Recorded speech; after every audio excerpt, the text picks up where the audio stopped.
पंहिंजे गंज लॻा पिया आहिनि ऐं पाड़े वारनि ते थोरा कंदो आहियां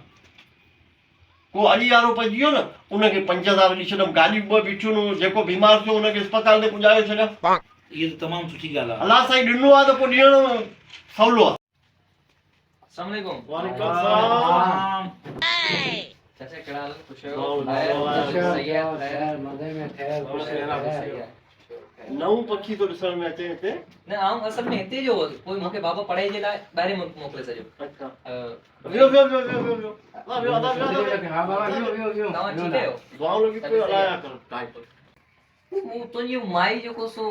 उन ॾींहुं घर खां ॿाहिरि भॼंदे वई कजियो थी वियो ओॾा वई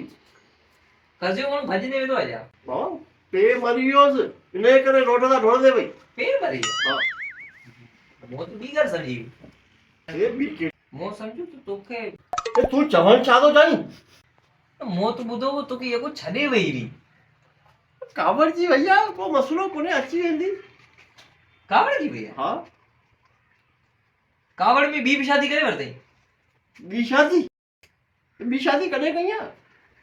वेठी आहे माई ये मेरी डज़न पठाण जो सीन यादि आहे ये कहिड़ो पठाण कहिड़ी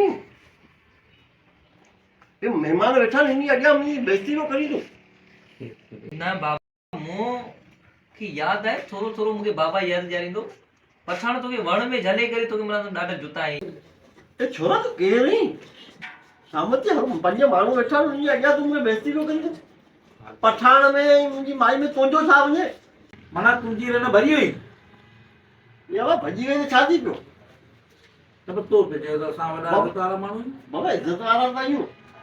इज़त वारनि जी माई भई भॼी वेंदी आहे पोइ माई भॼी वञी छा थी पियो इहो औरत जा चकर आहिनि बाबा इहे हर कंहिं सां अची वेंदा पठाण ते छा लाइ पातल आहियां ए बाबा पठाण जा पैसा हुआ इन करे वीचारे ॿधी छॾियो मूंखे असीं तुंहिंजो वॾो नालो ॿुधी आयासीं इहो 3 कलाक थिया न असांजे चांहि जो कोन पीआरी आहे सिधी सिधी ॻाल्हि कर न त मूं वटि माई कोन्हे ऐं चांहि कीअं पीआरियां माना असां ईअं सम्झो त तूं बेस्तो ॾिसां ये बाबा हिन छोरे जे चकर में आई बची आहे ॻाल्हियुनि हीअ अलाए कहिड़ो लोफर छोरो आहे लिकम थी तूं पढ़ाई ज़मीन ते न हड़प कर ये बाबा पढ़ाई कंदी आहे फॾो पियो करे मूंसां अरे तो चयो कि तव्हां वॾो इज़तदार आहियो तूं त वॾो को बिजली क़िस्म जो माण्हू ईअं तो त हे कर्ज़ बर्ज़ हर शइ तुंहिंजे घुरंदा आहिनि तोखे त मोचड़ा पिया पठाण पर वण में ॿधी वियो तूं हारी थी करे ज़मीनदार थियण जी कोशिशि कई कूड़ पियो करे छोरो कूड़ कोतो करे ही सॼी ॻाल्हि सही तुंहिंजी असलियत जी ख़बर पई आहे तूं कमदार ईअं वॾेरो अञा तुंहिंजो ॿियो आहे तूं भले वॾो बेस्ते क़िस्म जो इंसान आई सफ़ा को थर्ड क्लास माण्हू आहीं असांखे तूं पाणी कोन पीआरी पोइ ॿुधो त तूं ॿी बि शादी कई आहे ये बाबा शादी मर्द सत करे सघे थो कोई मसलो कोन्हे मूं ॿुधो ॾाढी ख़ूबसूरत आहे हा जा ये बाबा तुंहिंजो छा वञे मुंहिंजी माई में मूंखे माई तव्हांजी सुठी आहे छा छोकिरो पियो चए ये बाबा छोकिरो चए ये माईअ जो कहिड़ो वास्तो बाबा छोकिरे जे ॻाल्हि में का न का सचाई आहे माना ईअं सम्झ में असांखे ॻाल्हि अचे थी त मौसम ख़ुशकी लॻी पई आहे तुंहिंजी माई वॾी ख़ूबसूरत लॻी घर चकर लॻो तमामु ख़ूबसूरत इज़त वारी चांहि प्यारी दी आहे अरे उठी मथे चांहि पियो ए उठी मथे उठी चांहि पीअण आयो उठी असां त सम्झो त तूं वॾो इज़त वारो माण्हू ईअं अरे हीअं न चमाट ठोकियां बेस्ता जे हेॾे ईंदे त छोरनि जा पूरा डज़न तुंहिंजे मथां लाहींदुसि मूंखे अॼु ख़बर पई आहे त वॾो महिमानी लाइ अचे